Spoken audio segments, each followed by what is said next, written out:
মুবারক করিম ছিলেন তৎকালীন সৌদি আরবের বহুত একজন বড় লোকের গোলাম। তো মুবারক করিমের দায়িত্ব ছিল উনি একটা ডালিম বাগান, আনার বাগানের পাহারাদারি করত, মালি ছিল।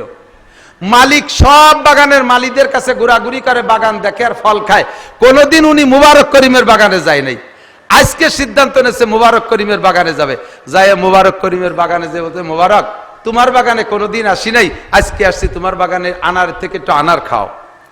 মুবারক করিম বাগান ঘুরে সবচেয়ে বড় যে লাল আনারটা ওইটা আইনে খুলে প্লেটে করে মালিককে দানা দিছে। মালিক দুইটা দানা মুখে দিয়ে এত টক, চোখ দিয়ে পানি চলে আসছে, মুখ ভাঙ্গি নিয়ে আসছে।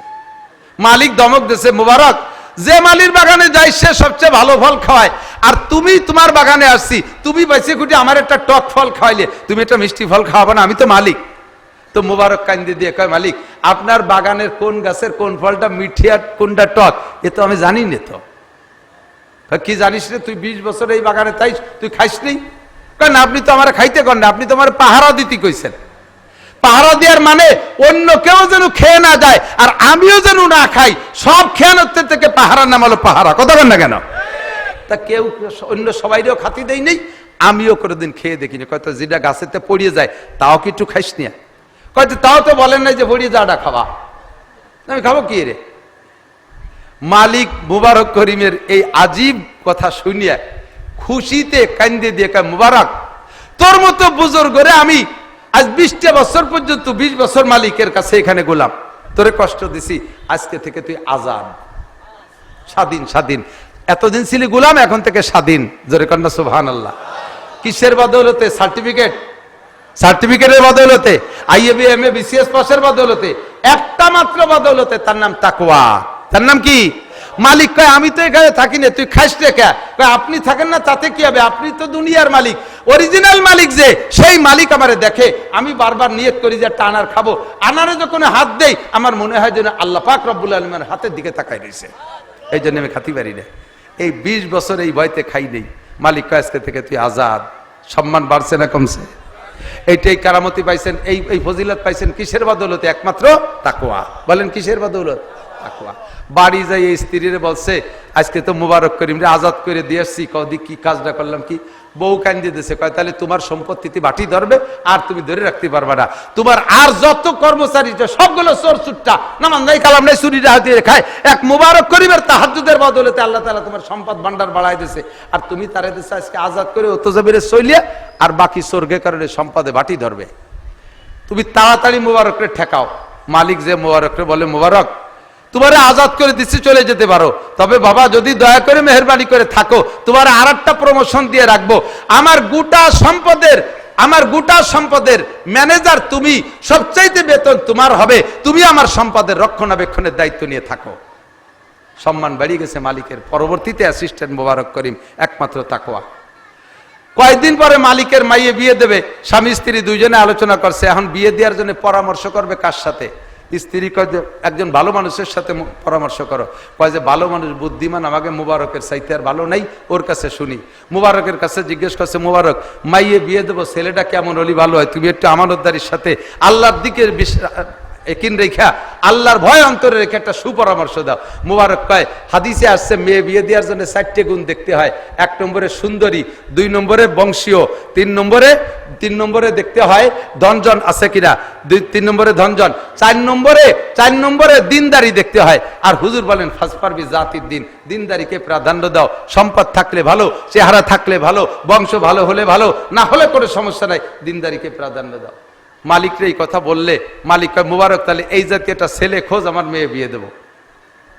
মুবারক 1 বছর খুঁজে আইছে, কয় কি স্যার আমি পাই নেই। কারণ মুবারকের মতো ওইরকম মুত্তাকিন মানুষ, ও তো খুঁজবে ওই সাইজের মানুষ। সারা দেশ ভরে খুঁজে খুঁজে না পাইয়া কয়, স্যার এই যে আপনারে ফেরত দিলাম, আমি পারলাম না। এখন স্বামী স্ত্রী দুইজনে পরামর্শ করে কয়, আর খোঁজাখুঁজির দরকার নাই, মুবারকের চাইতে ভালো দিনদার ভদ্র ছেলে হয় না, আর এদিক ওদিকের দরকার নাই। মুবারকরে ডাকে কয়, বাবা মাইয়েটা তোর সাথে বিয়ে দিয়ে দিলাম। মালিকের কাছ থেকে আজাদ হয়েছে, মালিকের চিফ ম্যানেজার হয়েছে, মালিকের লাস্টে জামাই হয়েছে। আমার গোটা সম্পদের 3 ভাগের 1 ভাগ তোর নামে দলিল করে দিলাম। সব কিছু পাইতেছে, রিজিকের ব্যবস্থা একমাত্র তাকওয়ার বিনিময়। কিসের? তাকওয়া। লাস্ট ফিনিশিং কি হয়েছে? সেই দম্পতিতে যে সন্তানটা হয়েছে সেই সন্তানটার নাম আব্দুল্লাহ। তাই বলা হয় আব্দুল্লাহ ইবনে মুবারক সারা পৃথিবীর সমস্ত মুহাদ্দিসের মধ্যে শ্রেষ্ঠ মুহাদ্দিস। সারা দুনিয়ায় মানব জাতির জন্য আল্লাহ যে রূপ বাজেট করছে চেহারা, তার অর্ধেক একা ইউসুফরে দিয়ে দিয়েছে। একটু টের পার নাই আমি কি কইছি। আমার নবী বাদে আদম আলাইহিস সালাম থেকে কিয়ামত পর্যন্ত মানুষের জন্য একটা রূপের বরাদ্দ আছে। টোটাল রূপের অর্ধেক একা ইউসুফরে দিয়েছে। কন্ততালি রূপটা কেমন হয় আরো বুঝতে সহজ হবে। আর যে অর্ধেক, সেই অর্ধেকের অর্ধেক আবার ইউসুফ আলাইহিস সালামের দাদি দিয়ে দিয়েছে। তাহলে 75% 12 আনা দাদি পুতা, আর 4 আনা আমাকে সবার মধ্যে ভাগ হয়েছে। ওই প্রিয়াঙ্কা চোপড়া আরো যারা আছে আর কিছু সবাই দিয়ে দিয়েছে। এই একটু ভাগে পাইয়ে তাই একজনের জন্য আর একজন পাগলের রেলগাড়ির তলে মাথা দিচ্ছ, কচু গাছের সাথে গলায় দড়ি নষ্ট। তালি বুঝে দেখেন ইউসুফের চেহারা কেমন ছিল। আটকাইছে ঘরের ভিতরে টলমলে ভরা যৌবনের যুবক। জুলাইখাও সুন্দরী ছিল তৎকালীন ইউসুফ আলাইহিস সালামের দাদির পরেই বিশ্ব সুন্দরী জুলাইখা, সেও টলমলে ভরা যৌবনের যুবতী। ঘরের ভিতরে ইউসুফ আলাইহিস সালামকে আটকাইয়া 7টা দরজার ভিতর দিয়ে খিল দিয়ে তালা দিয়ে নিয়ে ভিতরে নিয়ে সম্পূর্ণ কাপড় খুলে ফেলাইছে। একজন যুবক, টলমলে যুবক, ভরা যৌবনের যুবকের সামনে যদি নির্জন কক্ষে মহিলা নিজেই এই অ্যাটেনশনটা নেয়, তাহলে বলেন তার ইমান সেভাবে সে জায়গা ঠিক রাখা কত কঠিন। ইউসুফ আলাইহিস সালাম নিজেই বলতে বাধ্য হয়েছে, কোরআন শরীফের আয়াতে আছে, ওমা উবাররিউ নাফসি, আমি ওই সময় নিজের নফসের উপরে কোনো আত্মবিশ্বাসে হারাই ফেলাইছি, নিজের নফসের উপরে আত্মবিশ্বাস হারাই ফেলেছি, কোনো বিশ্বাস রাখতে পারতেছিলাম না, বারবার আমার অ্যাক্সিডেন্টের দিকে টেনে নিয়ে যাচ্ছিল। ওমা উবাররিউ নাফসি ইন্নান নাফসাল আম্মারাতুম বিসসু ইল্লা মা রাহিমা রাব্বি, আল্লাহ যারে বাঁচায় সে ছাড়া বাঁচতে পারবে না। ওই মুহূর্তে আল্লাহ আমারে বাঁচাইছে, জোরে কন্না সুবহানাল্লাহ। একমাত্র আল্লাহর ভয় ভিতরে কাজ করতেছিল। উনি কয় আমি এই কাজ করব, ভয়ে থরথর করে কাঁপতেছে। ইতিমধ্যে দেখে ইউসুফ আলাইহিস সালাতু ওয়াস সালামের আব্বা জান ওই ঘরের ভিতরে আঙ্গুল কামড়ায় ধরে বসে রয়েছে। ওই জায়গা কি ইউসুফ আলাইহিস সালামের আব্বা যাওয়ার জায়গা? ইউসুফের জায়গা আছে, তাই তো তার আব্বা জানে না। অথচ দেখতেছে আল্লাহ বাঁচাবে বিদায় ছেলের বাপের সামনে ছেলেতে এই জাতীয় অন্যায় করতে পারে না। আল্লাহ এই জন্য পাহারা দেওয়ার জন্য তার আব্বার ছবিটাকে ওখানে পৌঁছে দিয়েছে। আঙ্গুল কামড়ায় ধরে বসে রয়েছে। উনি বুঝছে যে আমার আব্বা তো নিশ্চয়ই এখানে আসে নাই, আমারে বাঁচানোর জন্য আমার আল্লাহ আব্বারে পাঠাই দিয়েছে। 2 নম্বরে জুলাইখা ছিল মূর্তি পূজারী। ওর ওই রুমের মধ্যে যে মূর্তি আছে, মূর্তির মাথা কালা কাপড় দিয়ে এই র্যাবের মতো বাইন্ধে দলায় রেখেছে। এখন ইউসুফ আলাইহিস সালাম বলে, জুলাইখা এটা কি?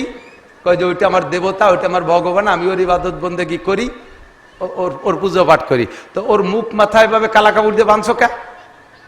কয় কি, এখন যে কাজের সিদ্ধান্ত নিছি ভগবানের সামনে এটা করা ঠিক নাই, জন্য ওর চোখ বেঁধে তুইছি।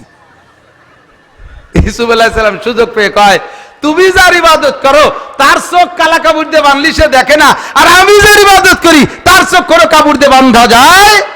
কাজে আমি তার সামনে, তোমার বই দেবতার সামনে, মাটির মূর্তির সামনে যদি করতে না পারো, তাহলে আমি আমার আল্লাহর সামনে করতে পারবো না। কইয়েই মারছে দৌড়, আল্লাযীনা জাহাদু ফিনা লানাহদিয়ান্নাহুম সুবুলানা। আল্লাহর ভয় অন্তরে থাকার কারণে দৌড় মারছে দরজার দিকে। দরজার মালিক কে? জুলাইখা না আল্লাহ। একে একে 7টা দরজা খুলে দিয়েছে। আল্লাহ কয় মাইয়াত্তাকিল্লাহ ইয়াজআল লাহু মাখরাজা, আমারে ভয় পেয়ে চেষ্টা কর, আমি তোর বাঁচার ব্যবস্থা দরজা খুলে দেব। অসংখ্য কিস্সা আছে, বলতে গেলে রাতের পর রাত কেটে যাবে। আপনিও যদি এই জাতীয় বিপদে পড়েন, আল্লাহকে ভয় পান, দেখবেন ব্যবস্থা আল্লাহ করিয়ে দিয়েছে, আল্লাহ ব্যবস্থা করিয়ে দেবে। কথা বলুন ঠিক ঠিক না? 1 নম্বরে বিপদ থেকে মুক্তির ব্যবস্থা তাকওয়া। 2 নম্বর হলো, এদিক তাকান, প্রশস্ত রিজিক যদি পাইতে চান তাহলে সম্মানী রিজিকের ব্যবস্থা আছে তাকওয়ার মধ্যে। কিসের মধ্যে? সম্মানী রিজিক আছে। আর সম্মানী রিজিক, অসম্মানী রিজিক যে আনে সে আনে আছে। বস্তা বস্তা চুরি এরিয়ে খাইয়ে দেশ বলে ফলাই বেড়ালাম, এইরূপ রিজিকের দরকার আছে? কথা করে কেন? সম্মানী রিজিক অল্প হোক, তার মধ্যে বরকত আছে, ঠিক না? উর্দুতে বলে ইজ্জত কি সুখী রুটি বেহতর, জিল্লত কি বর্গে মুসলমান সে। এ আমার মা বোনরা, বেশিরভাগ মানুষে ব্যারাক, অ্যাডামস, কারিতাস, বিআরডিবি, স্বনির্ভর জাগরণী চক্র, এই আশা, গ্রামীণ ব্যাংক সহ সমস্ত সমিতির মধ্যে পুরুষরা ঢোকে মহিলাদের প্ররোচনায় প্ররোচিত হইয়া। মহিলারা খালি হিট মারে, এক মাইদুর ঘরে আইছি, ওর ছোট ভাই যশোরের মধ্যে 3 তালা দিয়েছে, আর মাইদু আইজো ঝুপড়ি খুপড়ির মধ্যে বস্তির মধ্যে পড়ে রয়েছে। এই মহিলারা এমন ভাবে বিরক্ত করে, লাস্টে দায় থেকে বিভিন্ন প্রকার হারাল হালাম বাসা কুটে নেই, যাইয়ে ইনকাম করার দিকে ধাবিত হয়। আমার মা বোনরা, দুনিয়ায় বেশিক্ষণ সময় না, অল্পক্ষণ পরে চলে যেতে হবে। যতক্ষণ আছি ইজ্জতের সাথে থাকতে চাই, কথা কন না কেন? ইজ্জতের সাথে হালাল রুজি খেয়ে থাকতে চাই।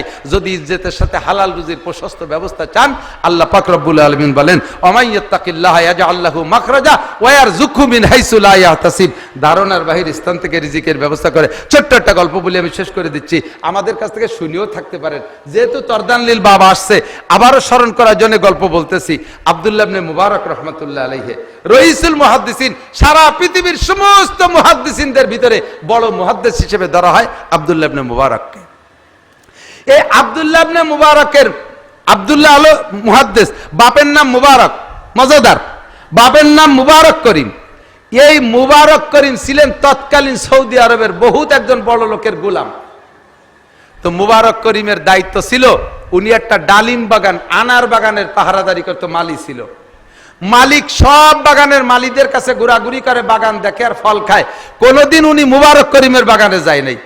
আজকে সিদ্ধান্ত নিয়েছে মুবারক করিমের বাগানে যাবে। যায় মুবারক করিমের বাগানে যে বলতে, মুবারক তোমার বাগানে কোনোদিন আসি নাই, আজকে আসছি তোমার বাগানে, আনার থেকে একটু আনার খাও। মুবারক করিম বাগান ঘুরে সবচেয়ে বড় যে লাল আনারটা, ওইটি আইনে খুলে প্লেটে করে মালিককে দানা দিছে। মালিক 2টে দানা মুখে দিয়ে এত টক, চোখ দিয়ে পানি চলে আসছে, মুখ ভাঙ্গি নিয়ে আসছে। মালিক ধমক দিছে, মুবারক যে মালির বাগানে যাই সে সবচেয়ে ভালো ফল খাওয়ায়, আর তুমি তোমার বাগানে আসছি, তুমি বেঁচে খুঁটে আমার একটা টক ফল খাওয়াইলে, তুমি একটা মিষ্টি ফল খাওয়াবো না? আমি তো মালিক। তো মুবারক কান্দে দিয়ে কয়, মালিক আপনার বাগানের কোন গাছের কোন ফলটা মিঠি আর কোনটা টক এ তো আমি জানি না। তো কি জানিস রে, তুই 20 বছর এই বাগানে তাই তুই খাইস নি? কয় না, আপনি তো আমার খাইতে কন না, আপনি তো আমার পাহারা দিতে কইছেন। পাহারা দেওয়ার মানে অন্য কেউ যেন খেয়ে না যায় আর আমিও যেন না খাই, সব খেয়ানত্বের থেকে পাহারার নাম হলো পাহারা, কথা বল না কেন? তা কেউ অন্য সবাইরেও খাতি দেয় নেই, আমিও কোনোদিন খেয়ে দেখিনি। কয়তো যেটা গাছেতে পড়িয়ে যায় তাও কি একটু খাইস নিয়া? কয়তো তাও তো বলেন নাই যে পড়িয়ে যাওয়াটা খাওয়া, আমি খাবো কি রে? মালিক মুবারক করিমের এই আজীব কথা শুনিয়া খুশিতে কান্দে দিয়ে কয়, মুবারক তোর মতো বুজুর্গরে আমি আজ 20টা বছর পর্যন্ত 20 বছর মালিকের কাছে এখানে গোলাম, তোরে কষ্ট দিছি, আজকে থেকে তুই আজাদ, স্বাধীন। স্বাধীন এতদিন ছিলি গোলাম, এখন থেকে স্বাধীন। জোরে কন্যা সুবহানাল্লাহ। কিসের বদৌলতে? সার্টিফিকেটের বদৌলতে, আইএবি এমএ বিসিএস পাসের বদৌলতে, একটা মাত্র বদৌলতে, তার নাম তাকওয়া। তার নাম কি? মালিক কয়, আমি তো এখানে থাকি না, তুই খাইস রেখা। কয়, আপনি থাকেন না তাতে কি হবে, আপনি তো দুনিয়ার মালিক, অরিজিনাল মালিক যে, সেই মালিক আমারে দেখে। আমি বারবার নিয়ত করি যে একটা আনার খাবো, আনারে যখন হাত দেই আমার মনে হয় যেন আল্লাহ পাক রব্বুল আলামিনের হাতের দিকে তাকাই রয়েছে, এই জন্য আমি খাতি পারি না। এই 20 বছর এই ভয়তে খাই নেই। মালিক কয়, আজকে থেকে তুই আজাদ। সম্মান বাড়ছে না কমছে? এইটাই কারামতি পাইছেন, এই ফজিলত পাইছেন কিসের বদৌলতে? একমাত্র তাকওয়া। বলেন কিসের বদৌলত? তাকওয়া। বাড়ি যাই এই স্ত্রীর বলছে, আজকে তো মুবারক করিম রে আজাদ করে দিয়ে আসছি। কদি কি কাজটা করলাম কি? বউ কান্দে দিয়েছে, কয় তাহলে তোমার সম্পত্তিতে বাটি ধরবে আর তুমি ধরে রাখতে পারবে না। তোমার আর যত কর্মচারী সবগুলো চোর চুট্টা, নামাজ নাই কালাম নাই, চুরিটা হাতিয়ে খায়। এক মুবারক করিমের তাহাজ্জুদের বদৌলতে আল্লাহ তাআলা তোমার সম্পদ ভান্ডার বাড়াই দিয়েছে, আর তুমি তারে দিচ্ছে আজকে আজাদ করে অত জমিরে চলিয়া, আর বাকি স্বর্গে কারণে সম্পদে বাটি ধরবে। তুমি তাড়াতাড়ি মুবারকরে ঠেকাও। মালিক যে মুবারকরে বলে, মুবারক তোমার আজাদ করে দিচ্ছি, চলে যেতে পারো, তবে বাবা যদি দয়া করে মেহেরবানি করে থাকো, তোমার আর একটা প্রমোশন দিয়ে রাখবো। আমার গোটা সম্পদের ম্যানেজার তুমি, সবচাইতে বেতন তোমার হবে, তুমি আমার সম্পদের রক্ষণাবেক্ষণের দায়িত্ব নিয়ে থাকো। সম্মান বেড়ে গেছে মালিকের। পরবর্তীতে অ্যাসিস্ট্যান্ট মুবারক করিম, একমাত্র তাকওয়া। কয়েকদিন পরে মালিকের মাইয়ে বিয়ে দেবে, স্বামী স্ত্রী দুইজনে আলোচনা করছে, এখন বিয়ে দেওয়ার জন্য পরামর্শ করবে কার সাথে? স্ত্রী কয় যে একজন ভালো মানুষের সাথে পরামর্শ করো। কয় যে ভালো মানুষ, বুদ্ধিমান, আমাকে মুবারকের চাইতে আর ভালো নাই, ওর কাছে শুনি। মুবারকের কাছে জিজ্ঞেস করছে, মুবারক মাইয়ে বিয়ে দেবো, ছেলেটা কেমন হলি ভালো হয়? তুমি একটু আমানতদারির সাথে আল্লাহর দিকে একিন রেখা আল্লাহর ভয় অন্তরে রেখে একটা সুপরামর্শ দাও। মুবারক কয় হাদিসে আসছে মেয়ে বিয়ে দেওয়ার জন্য 4টে গুণ দেখতে হয়। 1 নম্বরে সুন্দরী, 2 নম্বরে বংশীয়, 3 নম্বরে দেখতে হয় ধনজন আছে কিনা, 3 নম্বরে ধনজন, 4 নম্বরে দিনদারি দেখতে হয়। আর হুজুর বলেন ফাসফারবি জাতির দিন, দিনদারিকে প্রাধান্য দাও। সম্পদ থাকলে ভালো, চেহারা থাকলে ভালো, বংশ ভালো হলে ভালো, না হলে কোনো সমস্যা নাই, দিনদারিকে প্রাধান্য দাও। মালিকরে এই কথা বললে মালিক কয় মুবারক তাহলে এই জাতীয় একটা ছেলে খোঁজ, আমার মেয়ে বিয়ে দেব। মুবারক 1 বছর খুঁজিয়ে এসে কয় কি স্যার আমি পাই নেই। কারণ মুবারকের মতো ওইরকম মুত্তাকিন মানুষ, ও তো খুঁজবে ওই সাইজের মানুষ। সারা দেশ ভরে খুঁজে খুঁজে না পাইয়া কয় স্যার এই যে আপনারে ফেরত দিলাম, আমি পারলাম না।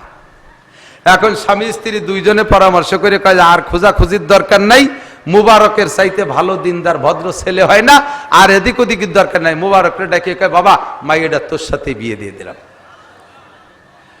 মালিকের কাছ থেকে আজাদ হয়েছে, মালিকের চিফ ম্যানেজার হয়েছে, মালিকের লাস্টে জামাই হয়েছে। আমার গোটা সম্পদের 3 ভাগের 1 ভাগ তোর নামে দলিল করে দিলাম। সব কিছু পাইতেছে, রিজিকের ব্যবস্থা একমাত্র তাকওয়ার বিনিময়। কিসের? তাকওয়া। লাস্ট ফিনিশিং কি হয়েছে? সেই দম্পতিতে যে সন্তানটা হয়েছে সেই সন্তানটার নাম আব্দুল্লাহ। তাই বলা হয় আব্দুল্লাহ ইবনে মুবারক সারা পৃথিবীর সমস্ত মুহাদ্দিসের মধ্যে শ্রেষ্ঠ মুহাদ্দিস। আল্লাহ তাআলা আমাদের সকলকে এই তাকওয়া অর্জন করার তৌফিক দান করুন। তাকওয়ার বদৌলতে আমাদের দুনিয়া আখিরাতের কল্যাণ ও কামিয়াবি নসিব করুন। সবাই বলেন আমিন। মাদ্রাসা এবং মাহফিলের বিপক্ষে কারা? একটু মহব্বতের সাথে হাত দেখান তো। এই মাদ্রাসার মাহফিলের বিপক্ষে কারা? খালি আমি একা? না আমি একা না, আমি তোমাদের বিপক্ষে কারা? হাত কেউ দেখান নাই। আমি বিপক্ষের লোকটারে খুঁজে বের করবো। মুনাজাতের আগে যে লোকটা আটা দেবে বসবো ওই লোকটাই বিপক্ষের। যেহেতু এখন কি হাত দেখাইলে সবাই সংক্ষিপ্ত কথা, আমার ওয়াজ হয়ে গেছে, আমি দাওয়াত দিয়ে যাই। এদিক তাকান, এখন থেকে প্রস্তুতি নেবেন। বাংলাদেশে বিশ্ব ইজতেমার তারিখ বলেন 10, একটু বলেন 10, 11, 12 জানুয়ারি 2025 বিশ্ব ইজতেমা। ঠিক আছে তো? ইনশাআল্লাহ যাবেন তো? ইনশাআল্লাহ। শেষ কথা হলো তাআওয়ানু আলাল বিররি ওয়াত তাকওয়া ওয়ালা তাআওয়ানু আলাল ইসমি ওয়াল উদওয়ান। এই যুবক, বলতে চাইছিলাম আজকে সেদিক, কিন্তু হুজুরের কথা চলে আসছে অন্য দিক। সেই বিষয় ছেড়েই দিছি। সংক্ষিপ্তভাবে দুটো না বলে পারি না। সর্ব অবস্থায় আমরা প্রত্যেককে ভালো কাজে সাহায্য করব। কথা বলেন? নেকের কাজে সাহায্য করব। মসজিদ বানানোর কাজে, মাদ্রাসা বানানোর কাজে, মাহফিল করার কাজে, নবীওয়ালা কাজে, ইসলামী মিটিং মিছিলে, ধর্মীয় যে কাজ আছে প্রত্যেকে আমরা একে অপরকে সাহায্য করব। একা একা কোনো কাজ করা যায় না, একা করা যায় না। আমাদের কওমি মাদ্রাসাগুলো বেসরকারি মাদ্রাসা, সরকার সাইড দিয়ে পয়সাও দেয় না, একটা পয়সাও দেয় না। একটু সার্টিফিকেট দেবে বলে এখন সুতা আমাকে ধরাই দেয় মৌলানার বছর, তা ধুয়ে বাড়ি খালি পেট ব্যথাও সারে না। ওই দিয়ে আমাকে কোনো জায়গায় চাকরি বাকরিও দেয় না। আমাদের বোর্ডিং চালাইতে হয়, মাদ্রাসা নির্মাণের কাজ, জায়গা জমি কিনতে হয়। এজন্য আমাদের সাহায্য করার জায়গা আছে। ওয়ালা তাআওয়ানু আলাল ইসমি ওয়াল উদওয়ান। জীবনেও কোনোদিন দুর্গা পূজা, সরস্বতী পূজা, লক্ষ্মী পূজা, কালী পূজা, বড় পূজা, কার্তিক পূজা, মাঘী পূর্ণিমা, হিন্দুদের কোন পূজা পাঠ অনুষ্ঠানে যাব? আরো জোরে। তাদের কাজে সাহায্য সহানুভূতি করব, ক্ষতিও করব না, উপকারও করতে যাব না। কথা বলেন ঠিক না? তাদের ক্ষতিও করব না যতক্ষণ তারা আমাদের ক্ষতি না করে, আর তাদের উপকারেও যাব না। ওই জায়গাটা আদমশুমারি হয়, ও জায়গা যারা গেছে সকলকে ফেরেশতা দিয়ে গুনিয়ে একটা লিস্টি করে ফেলে। ও জায়গা হিন্দুর ফাঁকে ফাঁকে জামাল, কামাল, লালটু, বল্টু, জুয়েল, টুয়েল, আব্দুল খালেক, আব্দুল মালেক, জরিনা, সকিনা, ডলি, পলি, আবার ফাঁকে ফাঁকে হরিপদ, নলি, ঋষি, গৌর গোবিন্দ, ব্যানার্জি, চ্যাটার্জি, ভট্টাচার্য। এ খাতা জড়াই গেছে। আল্লাহ ফেরেশতাকে কুয়াইনতে লেখছিস, উড়াকান দিতে লেখছিস নি? কয় না, এই তো যশোরের দুর্গা পুজোতে লেখছি। তো জায়গা মুসলমান পালি কইতে কয় যে এই সব মুসলমানরা ওই জায়গা গেছে লাড্ডু খাতে। নাড়ু নাড়ু নাড়ু কয় নাকি? লাড়ু। ওই জায়গায় হিন্দু বাড়ির লাড়ু না খাইয়া মাদ্রাসায় আইসো, মাটি দিয়ে কুলুকির ডেলা বানাইতেছি, 3টে খাইয়ে পানি খেয়ে বাড়ি যাইও। সুসদল জীবনেও যাব। ঠিক আছে তো? প্রতিজ্ঞা, পাক্কা প্রতিজ্ঞা। ঠিক আছে? ছেলে মেয়েকেও যেতে দেবো না। তাই তো? আপনারা গেলে ওরা খুশি হয় না, বিপদে পড়ে নাড়ু খায়, যাতে আপনারা অত্যাচার না করেন। তারাও চায় যে তোমরা না আসো, তারাও চায়। আমি এই শত্রুজিৎপুর আছে না মাগুরা, মাগুর একটা জায়গার নাম আছে সত্যজিৎপুর। আমাকে গোপালগঞ্জের উড়াকান্দির সময় ওই সত্যজিৎপুর মাহফিল, এক বুড়ো, আমি 2 ঘন্টা ওয়াজের পরে নামছি, হিন্দু এক বুড়ো, ওনাদের স্বভাব বলো কেউরে বড় মনে করলে তারে দেবতা কয়ে সেবা দেয়। আমি বয়ানের পরে নামার পরে বুড়ো ডাইরেক্ট আমার পার সিজদা পড়ে মুহির মধ্যে আঙ্গুল দিয়ে আমার লিয়ে কি রে, বাবা তুমি ভগবান, বাবা তুমি ভগবান। আমি কই আল্লাহ আমার তো কোন বিপদে ফেলালো, 2 ঘন্টা ওয়াজ করে আমি ভগবান হয়েছি। বাবা আজকে তুমি একটা উচিত কথা বলেছো, এই দেশের মুসলমানরা আমাদের পূজায় আইসা আমাদের মেয়েদের গায়ে হাত দেয়, আমাদের বিভিন্ন জায়গায় ক্ষতি করে, আমরা তাদের এই অত্যাচারের ভয়তে তাদেরকে আমন্ত্রণ করি, নিমন্ত্রণ করি, কিছু খাওয়াই, তারা মনে করে যা তারা আসলে আমরা খুশি, আদৌ আমরা খুশি না। এই কথাটাই তুমি আজকে মাহফিলের মধ্যে বলেছো, এটা আমাদের জন্য বলেছো, এজন্য তোমাকে আমি বহুত বড় করে জানি, তোমার জন্য আমি দোয়া করি ভগবান তোমার দেবতা বানাই দিক। উনি যা জানে, যার কাছে যা দোয়া আছে, শুনছেন না গল্প, পাকিস্তানের ফিল্ড মার্শাল আইয়ুব খান বাংলাদেশে এসে এক বুড়ি কয় যে আমি আইয়ুব খানের একটু দেখতে যাব। আইয়ুব খানের কাছে যে গোষ্ঠী সেই মিটিং এর মধ্যে গেছে, যাইয়া আইয়ুব খান তো বিশাল জুন পাঞ্জাবি, বাবা একটু মাথা নিচি হরছে, মাথা আদ্যে দোয়াতে আল্লাহ যেন তোমার বড় দারোগা বানায় দেয়। এরম বড় দারোগা তো আইয়ুব খানের পায়খানার পানি আগে দেওয়ার সুযোগ পায় না। সে আইয়ুব খান ফিল্ড মার্শাল তারে বড়, মানে বুড়ির কাছে বড় দারোগাই বড়, লোকের কাছে দেবতাই বড়, আমার দেবতা বানানোর দোয়া দিচ্ছে। কি কোন কথার পর আমি উচিত কথা বলেছি যে মুসলমান হিন্দুদের পূজায় যাবা না, তারা তোমরা গেলে খুশি, তোমরা গেলে তারা খুশি না, তারা তোমাদের এখানে আসে না, তোমরা তাদের ওখানে যাবা, ঠিক আছে তো? ইনশাআল্লাহ ভালো কাজে সাহায্য করবো, মন্দ কাজে নয়। যশোরবাসী আল্লাহ তাআলা আপনাদেরকে আলাদা একটা মাটিতে জন্ম দিচ্ছে, এই এলাকার মাটির মধ্যে বরকত, 12 মাস কাল ফসল হয়। আল্লাহর রহমত, আমাদের গুবাইলে মাটি এত বরকতে মাটি, সাইডে কুষ্টালি পরে তার কিছু হয় না, সাইডে রিদানলি একেবারে 10 মাস থায় পানি কে পানি তলানো, কিছু হয় না। আম গাছ লাগাইছি, সে আম গাছে আম ধরছে, আমের কোনো জায়গা হুটো ফাটা নাই, কাটিয়ে দিয়ে যে তার মধ্যে ইঞ্জিনিয়ার যে বসে রয়েছে, আর এই বাইরে আম কোনোটার মধ্যে পোকান মাকড় নাই। আপনাকে এনতে লিচু খাই কত ভালো, আর আমরা এই লিচু লাগালি লিচুর চেয়ে বেশি বড়। সবকিছু মিলে আল্লাহ আপনাকে বরকত দিয়েছে, ব্যবসা বাণিজ্য, খেত খামার, মাদ্রাসার সামান্য 10 লাখ টাকার দিনা, মাদ্রাসার সামান্য 10 লাখ টাকার দিনা, এখানে কয়েক হাজার মানুষ আছেন, কয়েক হাজার মানুষ আছেন। আমার বিশ্বাস এমন এমন মানুষ আছে যে একজন মানুষই এই মাদ্রাসার 10 লাখ টাকার দিনা পরিশোধ করে দিতে পারে, আছে না নাই এর ভিতরে? আপনি আল্লাহকে দেবেন, উলামায়ে কেরামের পাশে থাকবেন, আল্লাহ পাক রব্বুল আলামিন আপনার পাশে থাকবে। আল্লাহ নবী বলেন, মা কানাল আবদু ফি আউনি আখিহিল মুসলিম কান আল্লাহু ফি আউনিহি। তুমি যদি মুসলমান ভাইয়ের বিপদ উদ্ধারের পাশে দাঁড়াও, আল্লাহ তাআলা তোমাকে বিপদ উদ্ধার করে দেবে। তুমি কে সাহায্য করবা, আল্লাহ তোমার সাহায্য করবে। তো একজনের কাছে চাই না, মোহাব্বতের সাথে সর্বপ্রথম একটা মানুষ দাঁড়াবেন যে আমি মাদ্রাসার উলামায়ে কিরাম তুলাবায়ে আযমদের খেদমতে সদকায়ে জারিয়া হিসেবে আব্বা আমার রুহের মাগফিরাত, আমার বিপদের থেকে মুক্তির জন্য, রোগ ব্যাধি থেকে শিফার জন্য উলামায়ে কিরামের দোয়া নেব। 50,000 টাকা, 50,000 টাকা আমি আল্লাহর রাস্তায় এই মাদ্রাসার লিল্লাহ ফান্ডে দান করব। আল্লাহ তাআলা আপনার জন্য আমরা দোয়া করব, লাখ লাখ কোটি কোটি টাকার মালিক বানায় দেবে, সুস্থতার সাথে লম্বা হায়াত দান করবে, পুরো ফ্যামিলি মক্কা মদিনা জিয়ারত নসিব করবে। যেই লোকটা উঠে হাঁটা দেবে, বুঝবে যে ওই লোক